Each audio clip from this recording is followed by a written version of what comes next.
All right, this time we're going to take a look at a video dealing with how we go about making graphs. We'll look about how to make them from tables, which is pretty simple, and it's actually usually the way we go about doing it to begin with. We can make equations via tables, which means we'll, instead of going the equation straight to the graph, we'll take the equation, go through a table in order to create the graph as well. And then last but not least, we're going to take a look at equations via intercepts. How can I create the graph from that situation? All right.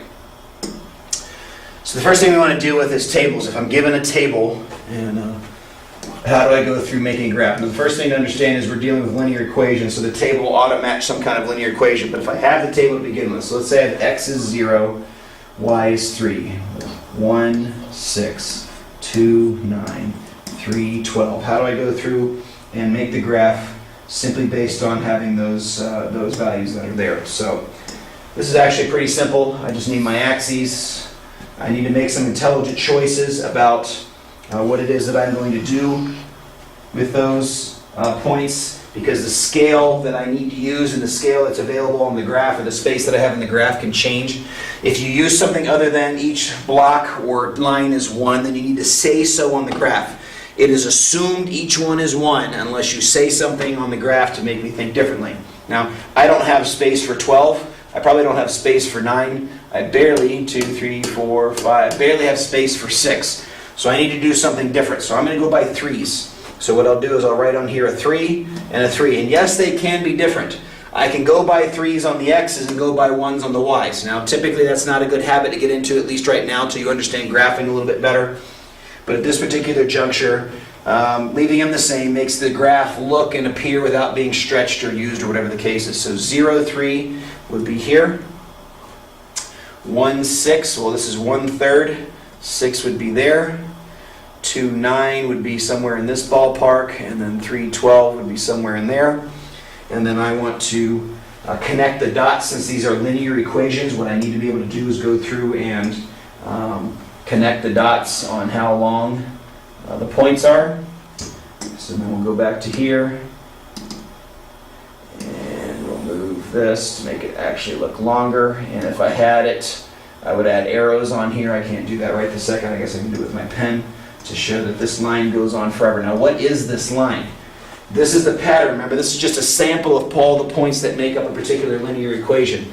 I actually only need two of these points in order to make the graph. As soon as I have 1 point, that second point then shows me where the rest of the graph goes. I've got 4 here, I graph 4 here, and they should end up in a linear pattern. If you graph or make a table of more than 2, and you make a mistake, sometimes that third can show you, oh, there's something wrong here, and you need to go back and fix it. Now, there's an infinite number of points. I keep telling you with the equations, there's an infinite number of points, infinite number of points. This is just a sample. This is some of the infinite number of points that are the pieces of this particular graph. So once I have these points shown, they show me the pattern of what's going on here. But it's important for you to understand these aren't the only 4 points on this graph. This is a point, whatever it is. This is a point. This is a point, whatever they are. They're not very far apart, but there are points that would satisfy whatever the equation for this particular table is. So taking a table, making a graph, you plot your points in pairs, draw a line through them, add your arrows on, and then you're all set to go from there. All right. So how do I make a graph of a function that I have the equation for? Okay, is there a way to go straight from the equation to the linear graph? And the answer to that question is yes. There's also a way to go through a table, which is the way that we're going to learn for right now, to be able to go through and take the equation and graph it from the table. Now, we'll do this example in 2 different ways. I'll show you the way to do it straight from the equation. You need to know one of these for sure, because the table method will always work. So will the other one. At the same time, working those things out is a little bit harder. So just kind of latch onto one of these till you get used to it, and then maybe learn how to do the other one from that case. So I'm going to say we have x plus y equals 7. All right. So I have an equation, x plus y equals 7. I need to go graph this thing. I want to know or get a representation in the graph. The graph is just a picture of what's going on. All the x's and y's, x plus y turns out to be 7. So what I need in order to graph this thing, or one of the ways to graph this thing, is to make a table of those values and be able to graph them out. So I'm going to plug in x is 0, which tells me y is 7. If x is 1, y is 6. If x is 2, y is 5. If x is 3, y is 4. I make 4 points. I only need 2, but I make the other points in order to try to show me and make sure that I'm on the correct pattern. I'm going to need to go by something other than 1, so let's go by 2 on the graph. So that's 2 and that's 2, so 0, 7, 2, 4, 6, 7 is going to be about right there. 1, 6, 2, 5, 3, 4, and there are the beginning of my points. I take those points and I connect them. Remember, they are only a sample of all the points that make that equation true. Pretend that line's as straight as it can be. And so I've gone through there. This now shows me, yes, these are the 4 I picked. These 4 do work in the equation, but based on the pattern, so does that one. And so does that one. And so does that one. And so does that one. And so does that one way down there that I can't even see on the screen. Okay? So it's important to understand, yes, it's a sample. These are a few of the points that make this equation true. This is supposed to be a picture of all the points that make the equation true. Coach Harris, does it matter that I draw the little arrowy things on the end? Yes, it absolutely matters. Because this is not the end of the graph. This is just a picture of a portion of the Cartesian plane. There's an infinite number of points more that way off the screen. There's an infinite number of points more that way off the screen. This is telling me you understand, yes, here are some that I can see, but there's a whole lot more that way, and there's a whole lot more that way. So the arrows do in fact matter when graphing these things. Okay, is there another way to graph this thing that you can pick up or learn from the equation? Well, the first thing is you can solve the equation for y. Solving for y means I subtract x from both sides, which gives me the opposite of x plus 7. All right. There's actually enough information right here for me to be able to graph this thing and be able to make it work. And I'm going to do this really quickly and show you it ends up in the same graph. Pick one method or the other, practice those things, get good at it, and then maybe learn how to do the other one. But when you have an equation that is a linear equation means that y is to the first power and x is to the first power. There are other powers you can have. We're not going to deal with those right now, but there are others you could have. When y is by itself, which means we would say in English is solved for y, this number is the y-intercept. This number in front of the x, not the x. Oh, so many students try to tell me x is part. No, it's not the x itself. It's the number in front of the x, which is a word we use, coefficient. The coefficient of the x is -1. This number is always the slope.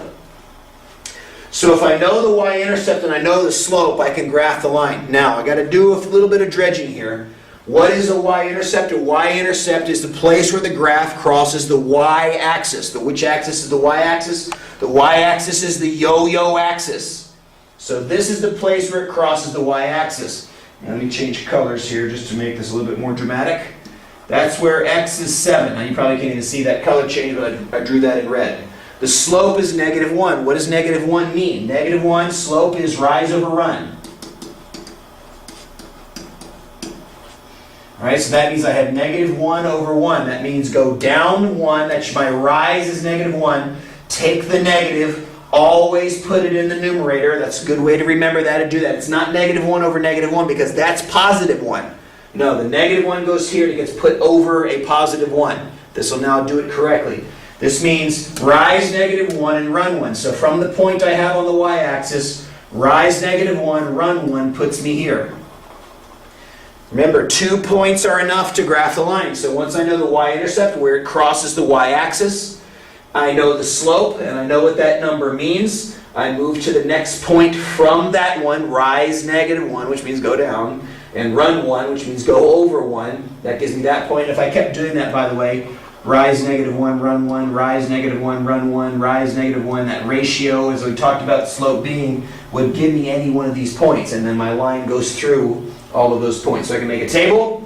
The table will result in the same thing as this method. The table is usually easier for students to understand because just making the table turns out to, for whatever reason, to be a little bit easier for a lot of students. The other thing you can do is solve for y.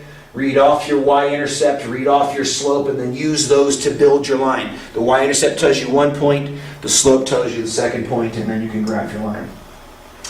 All right, the last idea we want to deal with is how do we graph a line using intercepts? Well, Going the wrong way there. There's that one. And let's get our vertical line where I started to draw it a second ago. So there we go, we've got that. How do I use intercepts? Now, why would I use intercepts? The first thing is because intercepts use zeros. A lot of students need to realize a couple of different things. This is an important why question. This is something you're going to need to remember. If you are on the y-axis, that means every point or any point along this axis has something in common. It is the fact that their x-coordinate is 0.